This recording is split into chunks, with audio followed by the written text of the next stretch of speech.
Hey, Ryu, you know Gyokko from Demon Slayer, right?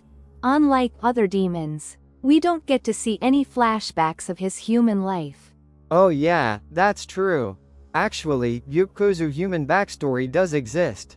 But, let me tell you, it's a messed up one. It's so bad that it probably got cut from the anime and manga for good reason. Is that so? Well, even if he was a total creep, the fact remains that he managed to discover the Swordsmith Village, a huge accomplishment for the demons. How did he pull that off? Great question. Today, we'll dive into Gyokko's human past, which didn't make it into the story, and explore how he found the Swordsmith Village. A place thought to be undiscoverable. Let's dig in. First, tell me about his human days. Back when he was human, his name was Monagi. And he came from a small fishing village. He lived alone on the outskirts of the village, completely isolated from everyone else. Why was he isolated? Did he have trouble getting along with others? Oh, the problem was 100% him.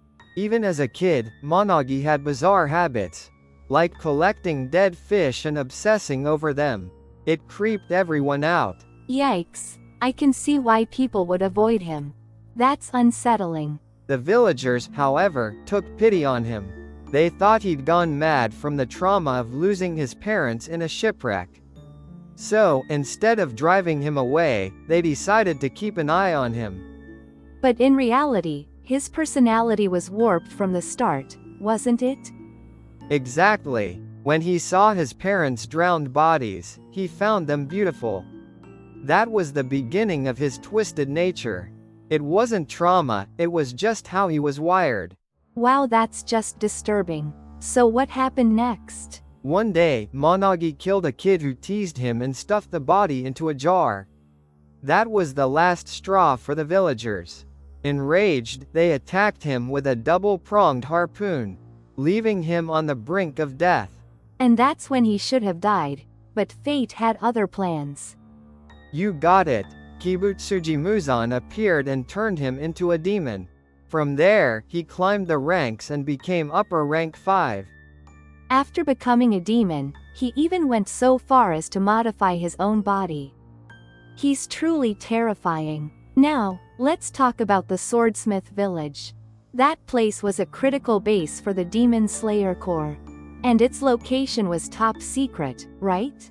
Exactly. The village's location was so well hidden that even Demon Slayer Corps members didn't know where it was. They were blindfolded and guided in relay style by operatives, known as the Kakushi. On top of that, the village was deep in the mountains, far from any human settlements, making it nearly impossible to find. No wonder it stayed hidden for centuries. Even the upper ranks couldn't locate it. That's right. The secrecy of its location and the strict procedures of the Demon Slayer Corps made it untraceable for hundreds of years. But then, how did someone like Gyokko, a total creep, manage to find it? Good question. The key lies in the changing times and his unique abilities.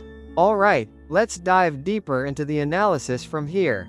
First, during the upper rank meeting, held for the first time in 113 years, Gyokko reported a lead on the Swordsmith Village to Muzan. Wait, 113 years? That's a long gap. Yup. The last meeting is estimated to have taken place in the late Edo period, around 1801 to 1804. Back then, transportation was limited to horses and ships. So large objects like jars couldn't easily be transported to remote places, like the Swordsmith Village. That makes sense. Japan was in the isolationist, Sakoku era, back then. So technological progress was slow. Exactly. But when the Meiji era began in 1868, everything changed. Western technology flooded in, and transportation saw a revolution. This technological leap played a crucial role in Gyokko's discovery of the village. Here are 3 key historical factors that contributed, spanning from the Meiji to Taisho eras. 1. Railways. Japan's first railway systems made logistics far more efficient, allowing goods to reach previously inaccessible mountain villages and islands. Before that, transportation relied entirely on manpower and horses. Railways must have been a game changer. 2. Steamships. Maritime transport also advanced, connecting isolated areas to the rest of the country. With such widespread shipping routes, even the Swordsmith Village wasn't completely off the grid anymore.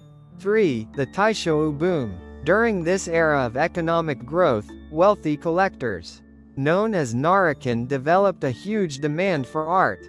Gyokko jars were likely sold as high-end art pieces, and distributed all over Japan. Muzan did mention that Gyokko jars were valuable, and could fetch a high price. But just transporting his jars wouldn't reveal the village's location, right? That's where his abilities come in. Bingo! His standout ability is his power to use his jars as portals for instantaneous travel. Once one of his jars made its way to the Swordsmith Village, it was only a matter of time before he located it. So the logistics revolution helped spread his jars, and his abilities did the rest. It's ironic that human progress ended up aiding the demons. Considering all this, the village's discovery in Tanjiro time wasn't just a convenient plot device, huh? Exactly. With the context of the Meiji and Taishou periods and Gyokko abilities, it makes perfect sense. The fact that it remained hidden for so long also checks out, given the lack of advanced transportation in earlier centuries. I get it now. Today's discussion really clarified how Gyokko managed to find the Swordsmith Village. His human backstory only makes him creepier. Totally. Demon Slayer is so well written that even small details like this make for fascinating theories. Alright then, see you all in the next video. If you enjoyed this, don't forget to like and subscribe.